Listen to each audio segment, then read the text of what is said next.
सभी को जय मल्हार। मैं पीबी कोकरे महाराष्ट्र मुंबई से हूँ। आज जो हमारे समाज के अंदर एक दुखद घटना हुई है उसके बारे में देश के सभी हमारे धनगर, पाल, बघेल, गडरिया, कुरबा, सेपड़ कम्युनिटी के जितने भी सामाजिक संगठन हैं उनसे मैं विनती करता हूँ कि कल हमारा एक भाई जो उमेश पाल उत्तर प्रदेश प्रयागराज में उनकी हत्यारों ने गोली मारकर हत्या कर दी और हत्या करने के पीछे जो राज था वो राज ऐसा है। 2005 में राजू पाल की हत्या हुई थी और राजू पाल की हत्या किसने की थी उसका पूरा सबूत उमेश पाल के पास थे। वो हत्यारे का गवाह था, वो हत्यारा का राज जानता था।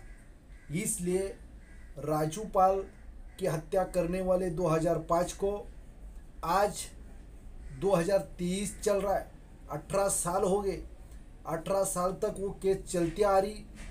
राजू पाल के हत्यारे अगर जेरबंद हो जाते, उनकी अगर हत्या करने वाले अगर फांसी पे लटक जाते तो आज हमारे उमेश पाल की हत्या नहीं होती।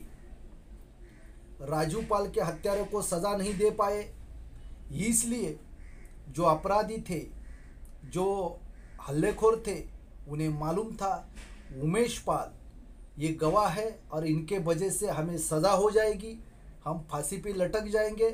और उसके वजह से यही ठस्सन निकाल के उन्होंने दूसरा अपराध किया और हमारे उमेश पाल की हत्या कर दी।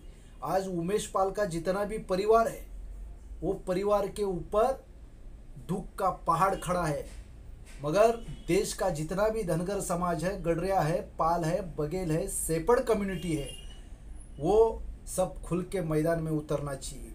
मैं उनसे विनती करता हूँ, देश के अंदर कौन से भी राज्य में वहाँ पे धनगर समाज की कम्युनिटी कौन से भी पाल रहे, बघेल रहे, गडरिया रहे, कुरबा रहे, उनके ऊपर जब अत्याचार होता है, अन्याय होता है, तो ये देश का जितने भी धनगरों की 20 करोड़ आबादी है वो अगर खुल के मैदान में उतरेंगी तो कोई भी पार्टी का नेता रहे, कोई भी मजबूत गुंडा रहे, उसकी हमारे सामने खड़ा रहने की औकात नहीं। ये हमें दिखाना है। इसलिए मैं आज आप सभी को बताना चाहता हूँ, 2005 को अगर राजू पाल के हत्यारों को आज तक जेरबंद किया जाता था, वो फांसी पे लटक जाते थे, तो हमारा भाई हमारे में से आज अलग नहीं होता था, उमेश पाल की हत्या नहीं होती थी। मगर तभी जो शासन वहाँ पे बैठा था, सत्ताधारी जो बैठे थे, वहाँ का तभी का जो सीएम था, वो आज तक जो सत्ता यहाँ तक चलाते चलाते आए हैं, वो उसके लिए जवाबदार है। प्रशासन उसके लिए जवाबदार है। 18 साल तक राजू पाल के हत्यारों को फांसी नहीं दे पाए, राजू पाल के हत्यारों को सज़ा नहीं दे पाए, इसलिए दूसरा गुनाह उन्होंने किया और उमेश पाल की हत्या की। क्योंकि उनको मालूम है कि हम ऐसे हत्या करते रहेंगे तो हमारे पास पैसा है, हमारे पास धन दौलत है, हमारे पास मजबूत राजनीति हमारे पीछे खड़ी है, हमारा कोई बाल बाका नहीं कर सकता। इसलिए उन्होंने कानून को ठुकराया है। इसलिए मैं यहाँ से विनती करता हूँ, वहाँ के जो सीएम है, मुख्यमंत्री है योगी आदित्यनाथ जी, उन्हें मैं विनती करता हूँ, वो पूरे देश के जितने भी धनगर समाज है, सेपड़ कम्युनिटी है, उसी की तरफ से मैं उनसे विनती करता हूँ कि धनगर समाज चाहता है राजू पाल के हत्यारों को भी फांसी मिलनी चाहिए और कल उमेश पाल की जो हत्या की है उन्हें भी फांसी मिलनी चाहिए। और उनकी जितनी भी प्रॉपर्टी रहेगी, धन संपत्ति रहेगी, वो प्रॉपर्टी के ऊपर बुलडोज़र घुमा दीजिए।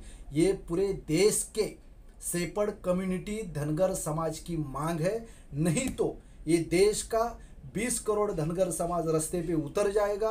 अलग अलग जो राज्य में रहते वहाँ पे अगर उद्रेक हो जाएगा तो उसकी जवाबदारी वहाँ के सरकार की, सत्ताधारी की रहेगी। इसलिए हम विनती करते। और दूसरा मुद्दा, कल मुझे मालूम पड़ा जिन्होंने हत्या की है, जो हत्यारे हैं, उनका कनेक्शन थेट समाजवादी पार्टी से है। अखिलेश जी यादव, क्या सुन रहा हूँ मैं? अगर आपके पार्टी से उनका कनेक्शन है, मैं नहीं बोल रहा हूँ, कल योगी आदित्यनाथ ने डिक्लेयर किया है। आप इसका रिपोर्ट सभी समाज को देना चाहिए। आप बता दो, अगर वो उसका कनेक्शन आपके पार्टी से है तो आपकी पार्टी उसके ऊपर कार्रवाई क्या करेगी। अगर आपका उससे कनेक्शन कुछ भी नहीं है तो आप हमारे समाज से खड़े रहिए, समाज के साथ खड़े रहिए।